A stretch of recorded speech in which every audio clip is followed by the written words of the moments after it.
Is it worth anything? Today we're talking about McCoy Pottery. A little history to start. The company was founded in the year 1900 by a man whose last name was McCoy in Roseville, Ohio. Initially what they did was make bowls and pitchers, things that were very functional. In the 20s they shifted to more decorative things. In the 30s and 40s, they became known for their vivid colors and their floral patterns. And of course, in the 50s and 60s, they became known for their very iconic planters, which is what most people think of, I think, when they think about McCoy Pottery.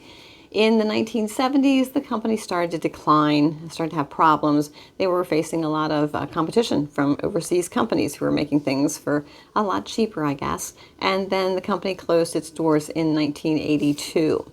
So, is it worth anything? Well, the pieces that were sold recently on eBay, there was a pair of vases that went for $100.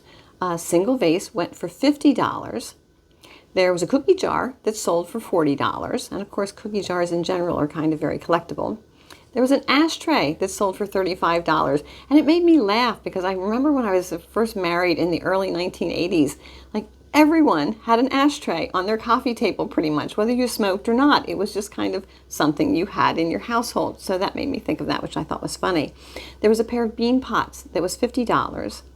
There was a just kind of a basket weave planner, one of the basic ones, that was $28. There were some pieces were going as low as $5, and the most expensive thing I saw sold was a bowl that went for $125. But most of your pieces were going in the 20s and the 30s, somewhere around there. So, is it worth anything? Yes, it still is. There are people who still collect McCoy pottery and love to collect McCoy pottery. If you would like to learn more about what items in your home might fall into the category of antiques and collectibles and possibly be worth money, check out my book, Beginner's Guide to Antiques and Collectibles. It's available on Amazon.com for $24.95.